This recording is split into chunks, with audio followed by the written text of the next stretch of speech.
Two mistakes a lot of people make in their relationships, be it marriage, be it just dating, engaged, whatever you guys are doing. But there are two mistakes that majority of people make, and they always do this without even knowing that they are doing something really, really wrong that can endanger the life of their relationship. So I'm going to call upon the very first one. I'm going to bring the very first one to your attention, which is drum roll. Look at me drum rolling for something that's not good. Please, we're not going to drum roll on this because it's actually a very bad character. Noun, assumption. Assumption is really wrong in a relationship. Yes, there are two types of assumption. There's a positive one and then there's a negative one. But trust me, the one that usually brings issues the most is the negative type of assumption. It is never good for you to assume what your partner was thinking or what they had in mind. That is why we have communication. Yes, this is why communication is in existence, so that you don't make these mistakes. Assumption have led to the death of many great relationships. It has seen and been the great inspiration behind the demise of many wonderful relationships that would have gone really far by now. Assumption, really wrong. Now, if you and your partner have reached a loggerhead and you don't know the next step to take, you're confused, please never you assume. Never you assume. You can make excuse for certain behavior.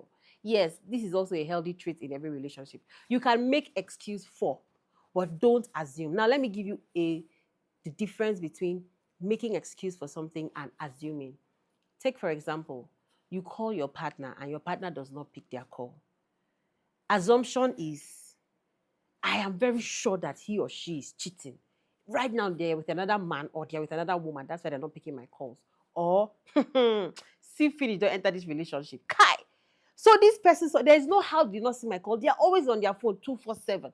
For them not to pick, it means that they don't want to pick. They don't want to talk to me. That is why they have not picked this call and they have not returned it until this time. That is assumption. You're assuming for them. But when you make excuses, making excuses is this. You call them, they do not pick. What do you do? For them not to pick this call, they must be very busy. Something has happened that is very, very, maybe chaotic up in their face that they've not had the time to return my call. It's even possible that they've not even seen my call. You can call and they're like, maybe one of those children have gone to press that phone, no, and they've removed this missed call. Now my woman has not seen it to call me back. This is where you make excuses for. This is the healthier version of assumption. So mistakes that we make most times is that we assume what is in our partner's mind. You are not the Holy Spirit.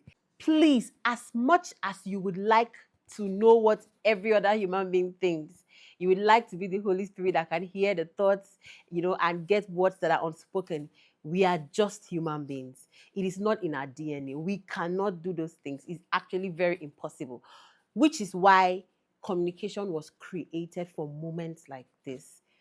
You should talk to your partner. If there is something that they've done that you did not understand and you're beginning to feel bad about it, do not allow the bad feeling evolve into something else.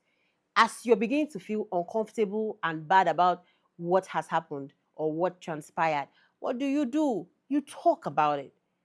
You open your mouth and you say, this is what happened. I am not happy that I called you. You couldn't, reach out to me to tell me, okay, I saw it later, or this is why I'm calling back now. There was just silence. I'm not comfortable with that. What happened? Giving your partner an opening to explain themselves. One of the most painful things,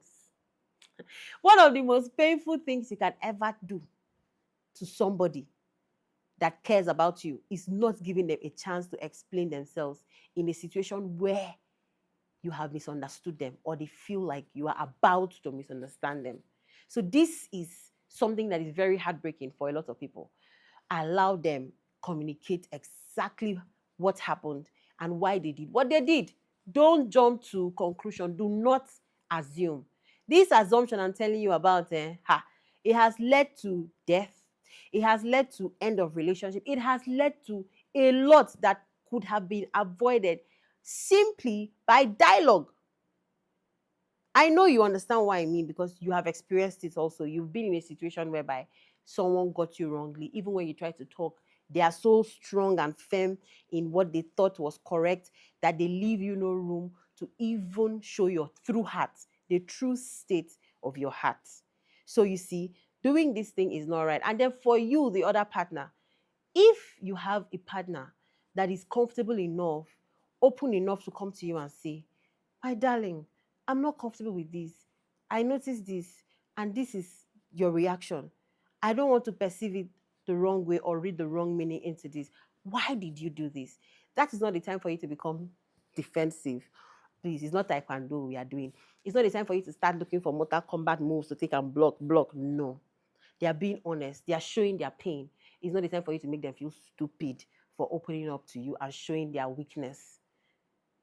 First of all, what do? You apologize. Oh, I'm really sorry. Oh, please, that was not it. So you explain yourself honestly and do it soberly, so that they understand that you get their feelings. So try to come down to their level. Try to wear their shoe, feel their heart, and then clear the air immediately. No need to be cocky, no need to be defensive. See, relationship is sweet. I say this all the time, but we, the people involved, we try to complicate very simple things. It's simply a call and answer. You simply show your heart, and then your partner responds, or your partner shows their heart, and then you respond accordingly. So these are the few things I try to talk about. Now, the second thing I want people to, pay attention to, the first thing I said is assumption. That is what is killing a lot of relationships. A lot. Now, the next thing that have killed a lot of relationships is refusal for room to grow. Refusal for room to grow. Refusal for room to grow. I'm going to call this one out a lot because this is one place that a lot of people make mistake. Listen, let me explain something to you. Your partner grew up from a different place. Where you grew up and how you grew up is not the same way that your partner grew up. Your parents, tribe, location, religion, everything was quite different. So the way they were taught to handle situations and the way that you handle situations are two very different things. You may grow from a place of survival. They may grow from a place of defense. Everybody came from a different place. So when you meet, marriage is one place that we call like an equalizer, a level field, where everybody comes with their different kind of lifestyle, and then we now start to do what we call tug of war. It's like this, like this, like this, until somehow we sift, meet in the middle, and then we find a proper way to begin to sort ourselves, and then we flow into a harmony. So compromise. Everybody's compromising from their different ends, and then everybody now knows how to flow into a harmony. There's a symphony. There's now a way that everybody can flow into this relationship. Now, what causes a lot of problem in relationships most time is that we do not allow our partner space to grow. This person have come to you with the way that they do things and the way they react to things. You have your own way. Somehow, one person is wrong, one person is right. You people have communicated and you've explained yourself. I don't like the way you handle this. I would prefer you treat me this particular way. I would feel more respected. I would feel more seen if you handle issues like this. Now, when you're finished telling your partner that I don't like this, I don't like this, I don't like how you handle this, I don't like how you handle this. And if your partner is open enough to say, okay, I understand you, I will do better. Oh, please don't be angry. I will do better. Now, this is where you engage space to grow. This space to grow is so important because your partner, you must have met this person when they were 20 something years old or even in their 30s or some even in their 40s. They've lived their life all these years doing things a particular way. You've told them, I don't like it when you do this. So you've told them, they've heard you, they want to do better. But somehow you find out that they still slip back into that old way, an old pattern of doing things. They did not do that to spite you, sure you know. They didn't do that to make you feel somehow. They do that because it's a pattern that they've grown up with all this while, and that is what they've been used to. That is what unconsciously they slip into, and that's how they react unconsciously in situations like this.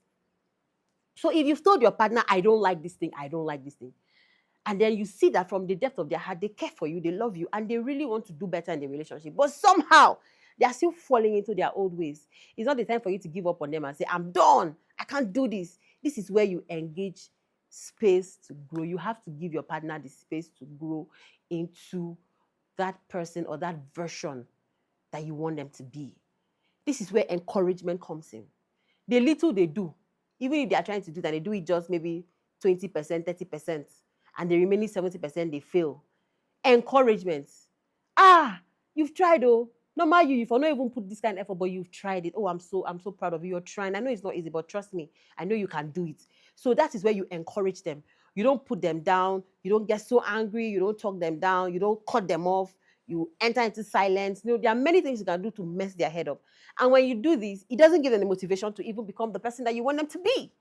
So the best way you get the most from your partner is that when you've told them, I don't like this thing, I want you to behave like this, I want you to dress like this, I want you to speak like this, give them space to grow into the new version that you want them to be. It can never be automatic. It cannot. So this is me waking you up so that you don't lose a good person over your inability to understand that they need time and space to grow. They have heard you. Practice makes perfect. Even you know. You cannot go to the gym one day and you begin to pick and jack all the load very well. You cannot begin to do one exercise, get your form straight, everything all in one day. Practice makes perfect. And you need someone to check your back when you're trying to bend. Oh, you're not bending well, stay straight, steady. As long as they're willing to learn, as long as they show their apology, as long as they try, do not give up on them. Give them space to grow. This is just the 2 points. 2 points. I don't want to waste your time today. Just 2 points. Don't assume and give your partner space to grow. If you feel like this is actually very impactful and you have learned and this is something that you're willing to practice from today because you're being a blockhead, a very stubborn partner, it's a hear word. I know people like you, don't pretend. So if you know that you've actually learned from this and you're inspired and you're touched, please don't forget to share it to your friends and your loved ones. And I know that majority of you people watching right now, you have people in your life that are going through this or have these character traits. Send it to them to watch so they become better in their relationship and also better for their partners. Relationship, marriage is to be enjoyed, not endured. I would say this all the time. It's a very beautiful space. We just don't know how to control it. We mess these things up and we can do better. All we need to do is learn. That's why I put this out for you. So don't forget to share, follow this page. If you're just coming across this page, make sure you follow the page and share. Click the notification bell so that whenever I drop something very, educational and impactful like this, you can also be among the first set of people that get to enjoy this. Have an amazing day.